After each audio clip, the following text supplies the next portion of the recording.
Notre enquête est ouverte en lien avec ce conflit de l'usine du Sud. La semaine dernière, Harold Martin a été interrogé par les gendarmes dans le cadre d'une enquête pour provocation publique à la haine ou à la violence.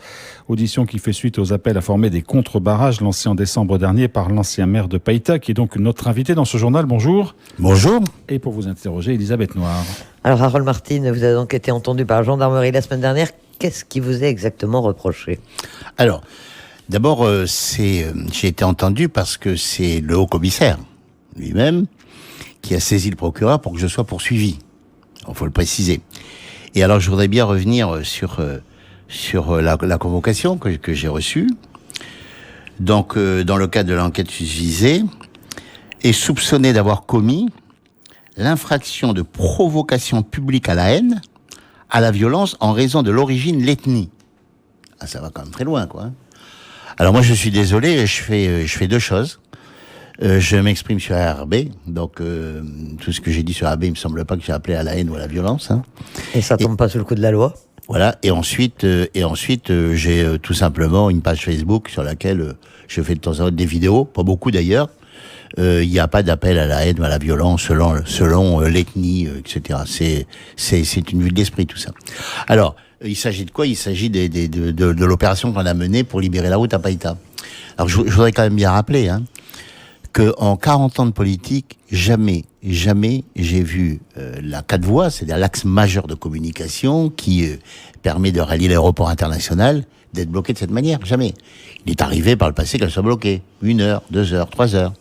Mais jamais une journée complète, sans qu'il se passe rien. Donc, pourquoi j'ai fait cette vidéo à 15h30, à 15h20 exactement, de l'après-midi? Pourquoi ? Parce que le matin, il s'était absolument rien passé. Les gendarmes de Païta n'avaient aucune instruction. Et le maire de Païta, Willy Gatuao, était mené en bateau par le Haut-Saria et par le Haut-Commissaire. Donc vous avez fait cette vidéo dans laquelle vous appeliez les gens à venir avec vous pour faire un contre-barrage. Voilà, pour libérer la route. Alors c'est ce qui s'est passé, on s'est retrouvés donc le soir de cette vidéo de 15h20, on s'est retrouvés à 1200 la Reine du Sud, pour dire si les gens ils en ont marre dans ce pays. Ensuite, j'ai dit c'est beaucoup trop pour aller sur le barrage le lendemain, on s'est retrouvés donc à 500, la moitié, ou en gros. Voilà. Mais qu'est-ce qui s'est passé la journée ? C'est qu'on a expliqué à ceux qui barraient qu'ils pouvaient pas barrer parce que sinon ils allaient être bloqués eux-mêmes. Voilà. Donc à 10h du matin, ça les barragistes sont partis, ils sont rentrés chez eux. Mais tout ça s'est fait sans violence, sans coup de fusil, sans hurlement. On a parlé de gens armés sur les barrages. Mais ça c'est une fantaisie. Moi j'ai passé ma journée avec les gendarmes. S'il y avait eu des armes, les gendarmes les auraient saisis, c'est leur métier. Parce que les gendarmes ils étaient là. Il y en avait deux, trois, voilà.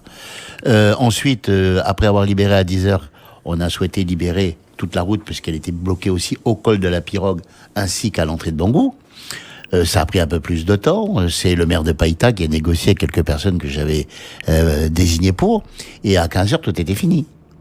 Mais là encore, il y a pas eu de drame, il y a pas eu de problème. Il y a pas eu, non mais j'insiste. Il n'y a pas eu d'appel à la haine raciale non, ou de. Non mais j'insiste. En plus, il n'y a pas eu de bagarre, il y a pas eu de tout ça, il n'y a pas eu de violence, il n'y a pas eu de tout ça.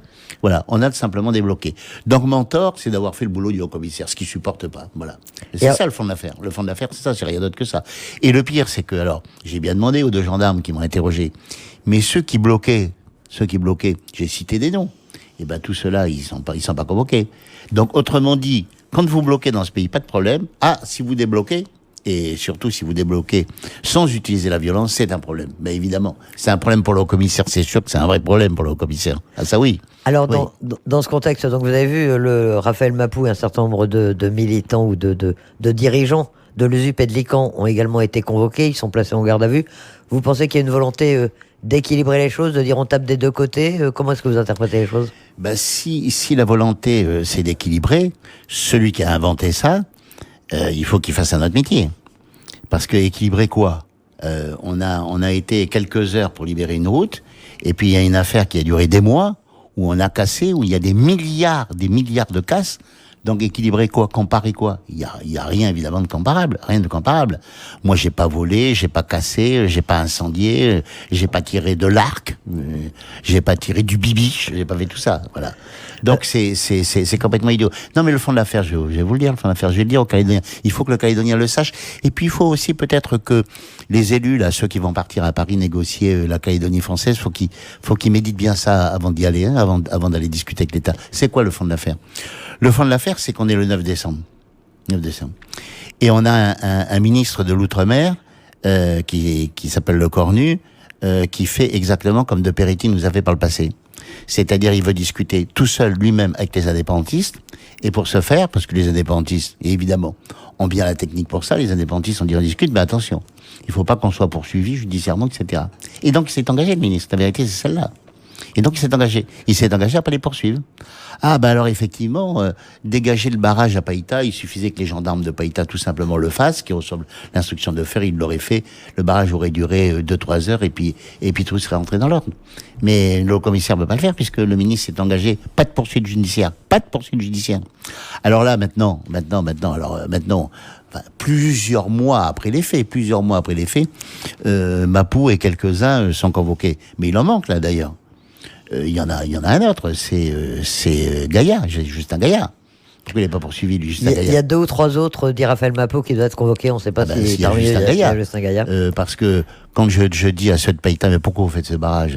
Vous nous reprochez quoi? Ah non, mais vieux, c'est pas contre toi, vieux. Non, c'est pas ça, c'est contre l'usine du Sud. Mais je dis, mais qui c'est qui t'a dit de faire ça? Ah c'est Justin Gaillard, voilà. En attendant, vous n'avez pas été placé en garde à vue, alors que, 96 heures de garde à vue, a priori. Et qu'est-ce que vous risquez? Ah ben, je risquer de me retrouver au tribunal, oui, évidemment, oui. Ben, non, mais bien sûr que je finirai au tribunal, mais je vois bien. Mais bien sûr. Mais je reviens sur Mapou. Qu'est-ce qui va se passer là encore? Alors, on nous met en avant 96 heures, oui, je veux bien. Alors, ça, la justice prendra son temps, comme toujours, comme d'habitude.